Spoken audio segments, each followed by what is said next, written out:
With the they have the gyro, they have the puck, they have some decent options up against it. I think Tide could be an option, to be honest. I feel like they need to be almost more active. Yeah, a little scary to play around that really long cooldown because Mineski really aren't super cooldown reliant, but I do think they need somebody with control. They've done Sand King. It'll be the Brood, okay. So you called that one, my friend. All right, we're in there. A little surprised not to see it banned out, but they're willing to go. Maybe the Nature's Prophet was even thinking about that a little bit. Pressured, and this is a Brood level 4. So even scary for Jabs to be here, honestly. If he's not in between these towers like this, he can't be able to push out too far. Yeah. It's a good start for the Brood, leading in the last hits now at 25, but honestly, Ice is doing just fine. Now in the top lane, Ninja Boogie in some trouble as Slayer slows him down. There's the Fade Bolt, undershot, jumps forward. That was a sick sleep dodge, though. He does dodge it, but still, first blood is drawn. It goes to the Bounty Hunter. Now they're going to try to chase down Mushi. Slayer needs to be a little careful, taking big damage from under the tower. Mushi gets the kill, and he's actually still alive. Undershot, now tanking the tower. The Scream is not enough, and now the Queen of Pain dies. Zayats does clean it up to finish off the Gyrocopter, but if you are Mushi right now, you're pretty okay with finding 2 kills before getting finished off. Zayats maybe going to survive here. The Brain Sap was close. He does have Fate Bolt now. Crazy that is. Yep. That's your acceleration doesn't matter at all. Gold does nothing in your bank. You know, you want that early Soul Ring for Eldritch, you're going home. You're out of here, Jabs. He could have a Soul Ring right now, but no. Look at this, dead. Man. Puck with the double damage. Rubik comes in. Zayats at the ideal time to stop the jaunt. And double damage on Slayer is enough to secure the kill. That'll make it 3-2, and Vega move back into the net worth lead. And as you were mentioning, the puck was getting back in that lane. Well, what happened? Rubik left. He was up top doing his thing. He comes back in. That kill threat is instantly there once more. And speaking of kill threat, Jabs, see you later. Dance all you want, Ice. Now it's a 3-on-1, but Ice is in so much trouble. He's got the TP, and it won't matter. Telekinesis back. They should have the right clicks to finish him off. Slayer getting credit again. Jabs so low. He's too fast, though. It's a... Nice dodge from Blizzy. He's good. He's good. The staple gun's on the way. Has to be careful. It's a 3-on-1. Slayer relatively low, but he's going to be able to go invisible just in time. All these heroes so low, but Jabs is just getting kited around. He's actually taking damage from the creeps. Now the telekinesis, the damage back. Is it going to be enough? No! Slayer falls first, and he gets a double as both of them get hit by the Elder Titan Stomp. How unfortunate for Vega. And now Ice comes in for the cleanup, finishes off Zayats. They did not go back to farming. They both started running when the dancing stomp started, and maybe there was a chance to kill him, but they guaranteed their own deaths by attempting to split from it. A very chaotic bottom lane, but now up top, Undershock in a lot of trouble. Mushi has the rocket barrage damage. Gets another kill up on the scoreboard as they finally finish off to these big engagements to TP in. I think right now for Vega, getting this Bounty Hunter to level 6 has to be a priority. The tomes come out, and he is going to be able to grab it for himself, but he'll need just a little more to get track on the field. Yeah, and Zayats is very close to his grab. Oh, Jabs almost in trouble, but Puck with a double damage rune, and the Dream Coil destroys Zayats. Jabs still barely alive. He does end up going down, but now the Bounty Hunter falls. Undershock trying to TP. It won't happen. The double damage is just too much, Trent. 1 for 3 on Roche, that's for sure. Or you're just like, I mean, he's not even like using it on a lot of creeps or anything like that.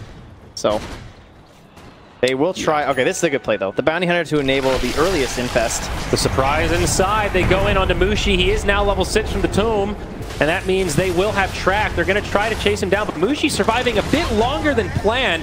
Finally, the Shuriken will finish him off, but Mineski make him work for it, and now they've got reinforcement.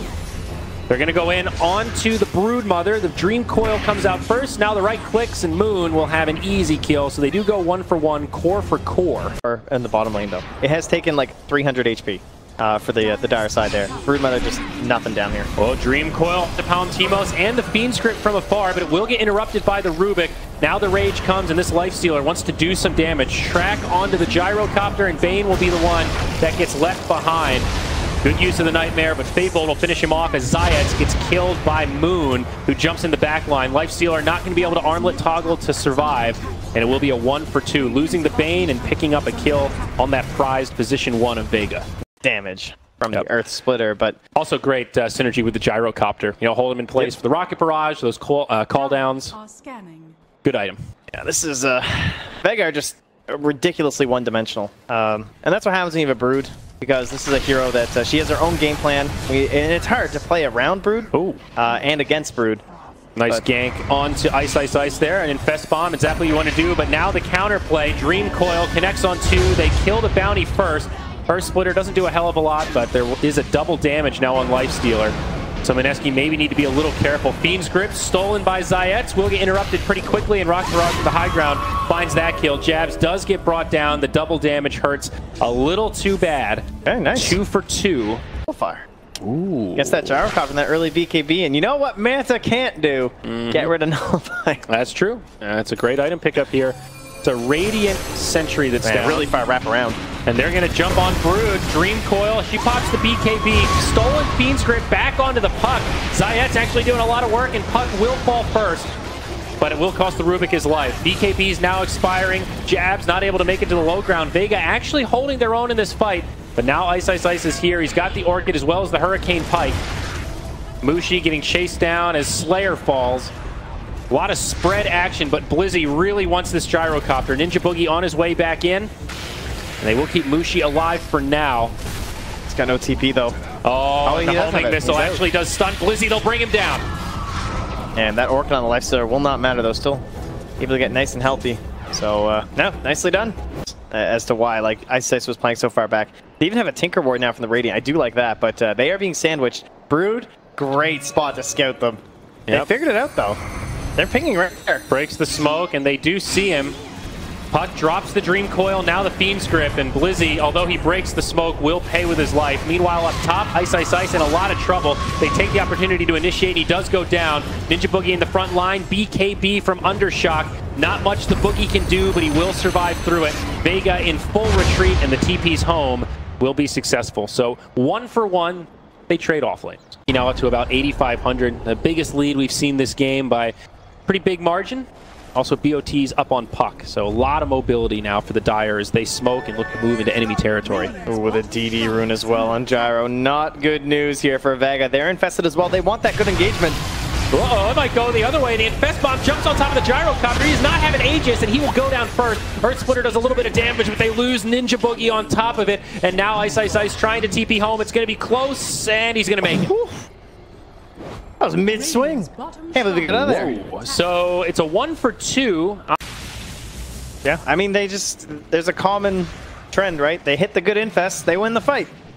That's true. That's the name of the game for them. Uh-oh, here's the initiation, though. It's Mineski charging up the mid. They go in on the Zayets, oh, they popped and it. the Lincolns gets broken.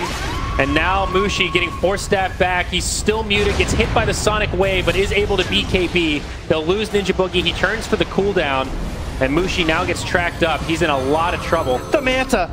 The Manta might have actually saved him. Rid of the track. Now Jabs gets onto the high ground. He's going to get stunned up. He'll be another sacrificial lamb. It's a 2 for 0 as Vega take another team fight. Maybe one more. They've got Ice Ice Ice in the background. 3 for 0. They're starting to turn this one around. It's only a 2K lead now. Judging by the fact that Zayets just stole at the... Mineski all grouped up in the mid. Maybe looking to roam over this here. This is like the Sharks manual. Dunno. Now, who's actually going to catch who, though? Hex now onto Zayets. The Undershock's there, and they've got the Infest Bomb. Now the Yules comes out on Puck. Call down from Mski. BKBs get popped, but Undershock standing his ground, and now Blizzy charges in. He'll be the one to get Dream Coiled with the BKB on. Wants to be careful not to snap the tether, but he'll get Fiend's Grip, and that'll be the end of the Aegis. They will lose the Nature's Prophet. And now Undershock pops the cheese, wants Jabs, and it looks like another good fight for Vega. Oh, nice blink back, too, to make sure they couldn't pump any damage into him. Mineski in full retreat mode as the Puck gets muted. Able to phase shift, but Vega lock him down, bring him down, and it's a 1 for 3 trade. Vega actually pulling into the lead. Yeah, kill him. Very impressive. Yeah. Also, like the Broodmother stayed inside of the Dream Coil. Just started hitting the Ancients. Like, you know what? Maybe I can lifesteal a little bit here. No problem. Not going to break this tether. I know you've got Naganims. And they take another good team fight. And 2 towers on top of that. So just as you were saying earlier. Oh, Ice. Oh, they're going to catch him again. He gets muted. Nowhere to go. He's slowed into oblivion. And the Sprout will not be enough to save him. Plantimos even steals it with the Infest, but now he's back out. Call down, flying in, BKB, popped by the Gyro. The Earth Splitter doing a lot of work, and this Dream Coil holding everyone in place. They've lost 2 and soon to be 3 as Zayets goes down, but now Queen of Pain on the background. The Sonic Wave with the Yules. Zayets actually survived. I miscalled that, but now Slayer on the run. They still have the vision. No, they don't. The Dust, does it connect? No, it falls short. I pierced it with the Lotus Orb. It did connect him. So it did. he was forced to pop on out. Yep, so you're right. All right. He is dead. He's dead, and that was a double damage on the gyrocopter. So Partango is some of the best teams in the world. I mean, even if they don't win this game, like you said, they have proven that they can hang in there. Once more, the strat is being executed. Quap now with a nullifier of her own on top of the Bloodthorn. They look ready for this. This is a bait up top here. Yep, they're going to try to jump in on Ice, Ice, Ice. They will bring him down, but can they get more? BKB from Mski. Moon also inbound. Quap does blink, breaks the tether on the coil, but they don't know where she is. Well, they've found her now, but she'll have another blink up. Maybe Puck can find her. Earth Splitter does fly through. It's a little close for comfort. They break the Lincolns, but Puck needs to be careful. The mute, perhaps scary, but the sleep now. The Hex and Quap will get brought down. Yeah, 1 for 1. I think they made a mistake, not just BKB TPing. Rendezvous for another smoke. Again, 4 heroes roaming into enemy territory as Ice, Ice, Ice TPs down to the bottom lane. Perhaps try to bait something out. Slayer will be nearby. Rest of Vega stationed up in the mid lane. Broodmother would be a nice grab. And they'll find her with the Dream Coil to start things off. Now the Fiend's Grip, but it does get canceled as Zayats jumps in. BKB popped by Mski. Are they going to be able to lock down this Brood? They put down a Sentry Ward, the Hex, but Lotus Sword comes out. The rockets are flying through. And they will be able to finish him off. Zayats also dies off to the side. Both of them down without buyback. And this could actually be the end trend. Now Lifestealer, he's dead as well. It's a dieback for him. And just like that, Mineski have a 5v2, and they want to end this thing. Oh, there was a window, but it's been slammed shut by Mineski. It felt like they controlled almost the entire game up until a point where maybe those Infest ganks weren't going to be enough. Maybe that strategy could fly through. But it did not. 50 minutes, an epic game. Vega make Mineski work for it. Yeah. But unfortunately for Vega fans around the world, they will be eliminated from the Bucharest Major. Honestly, no.